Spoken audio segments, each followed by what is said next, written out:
बोले वृंदावन बिहारी लाल की जय। ध्येयं सदा परिभवघ्नमभीष्टदोहं तीर्थास्पदं शिवविरञ्चिनुतं शरण्यं भृत्यार्तिहं प्रणतपाल भवाब्धिपोतं वंदे महापुरुष ते चरणारविंदम। आप लोग यदि पुराणों को सुने, पुराणों की कथा पढ़ें तो आपको आश्चर्य लगेगा कि सारी मनुष्य जाति में जितने प्रकार के मनुष्य होते हैं उन सब में ब्राह्मण का मन, ब्राह्मण का तन, ब्राह्मण की बुद्धि सभी मनुष्य जाति से श्रेष्ठ आपको मिलेगी। इसलिए ब्राह्मण के अतिरिक्त तप और विद्या का सच्चा पात्र ना कोई था, ना भी है और ना कोई होगा। ब्राह्मणों ने जितना सहा है राक्षसों के अत्याचारों को, शायद ही किसी और मनुष्य जाति ने सहा हो। राक्षसों की पहली घोषणा रहती थी कि गायों और ब्राह्मणों का नाश करो। गाय और ब्राह्मण का विनाश हो जाएगा तभी ये संसार में हम सारी मनुष्य जाति को अपना दास बना पाएंगे, क्योंकि ये मनुष्यों को ज्ञान देते हैं। बस जब ज्ञान नहीं रहेगा तो परस्पर लड़के मर करके हमारे पास आएंगे।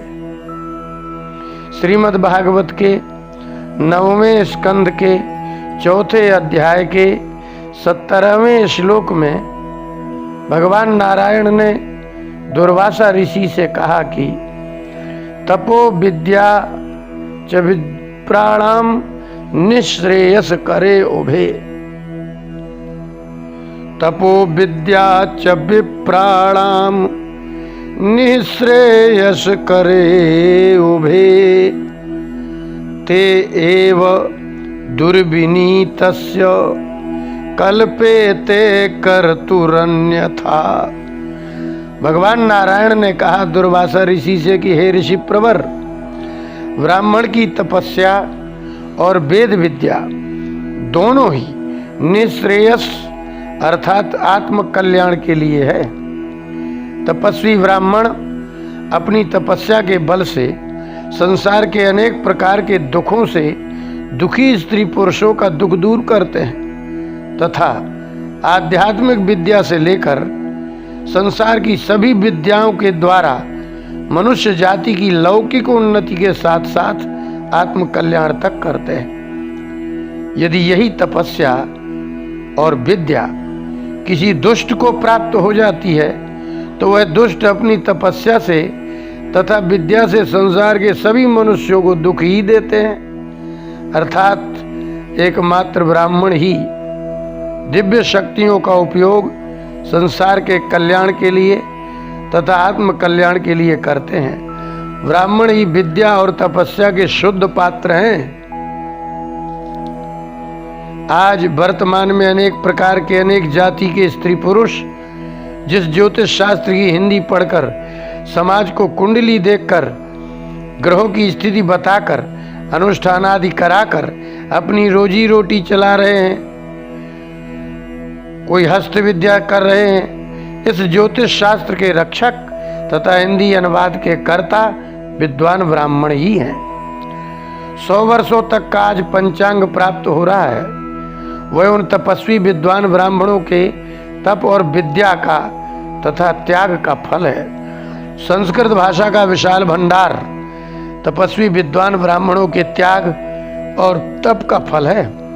वर्तमान में वेदों के 6 अंग, 6 शास्त्र, व्याकरण, छंद, ज्योतिष, कल्प, शिक्षा और निरुक्त तथा 4 वेद, 18 पुराण, महाभारत, वाल्मीकि रामायण,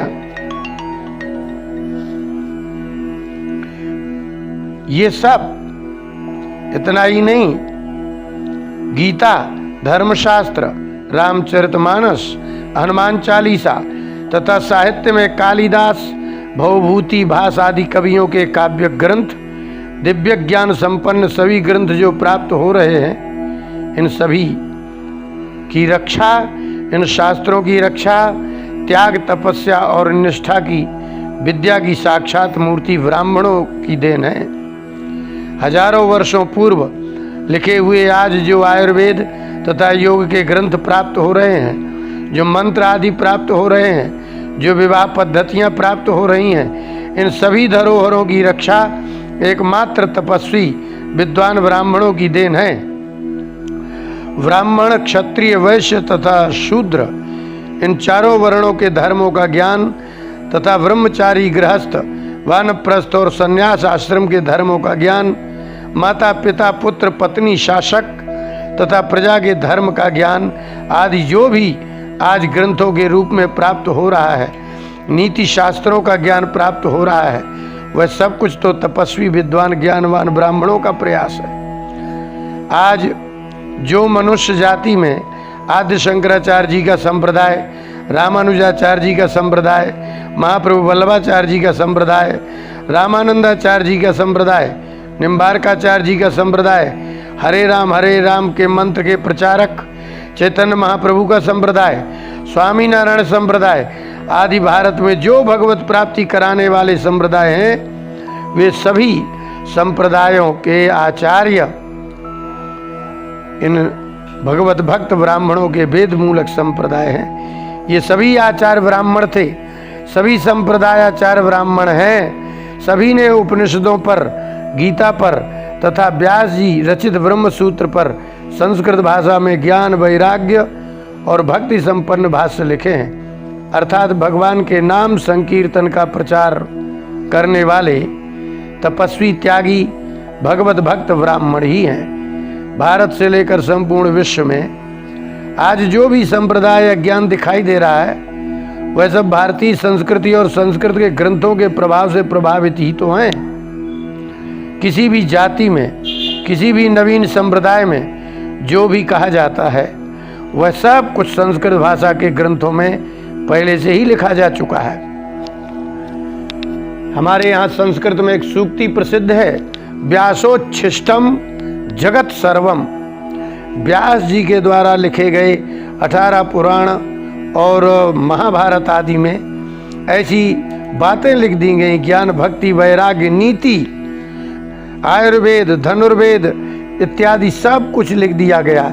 संसार में कोई पुस्तक लिखेगा, एक शब्द भी लिखेगा, वह सारे शब्द व्यास जी के ही होंगे। इसलिए व्यास जी का सारा कुछ उच्छिष्ट है।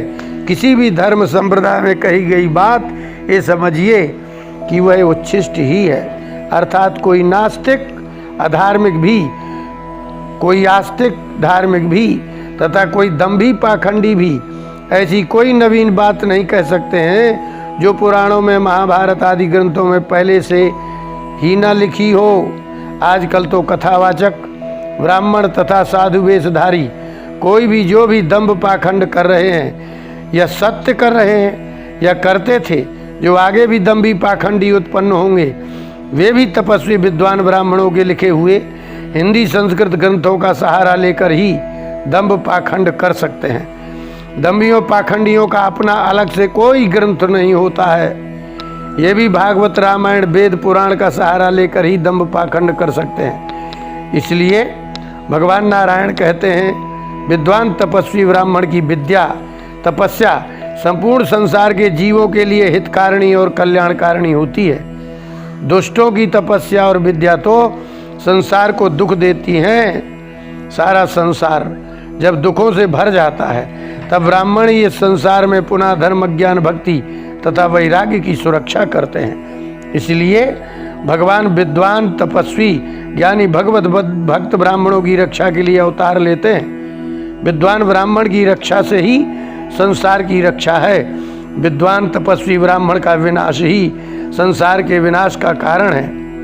सारे राक्षस, सारे दैत्य, ये सब मिलकर के इनका एक ही उद्देश्य रहता है, ब्राह्मणों का नाश करो, ब्राह्मणों को मारो। जबकि आज तक किसी ब्राह्मण ने कभी किसी का कभी अहित नहीं किया। जब भी किया है हित ही किया है। जो लोग ब्राह्मणों के भक्त होते हैं, जिनके परिवार ब्राह्मण भक्त होते हैं, वो सदा ही सुखी और संपन्न रहते हैं, संस्कारी रहते हैं। बोले वृंदावन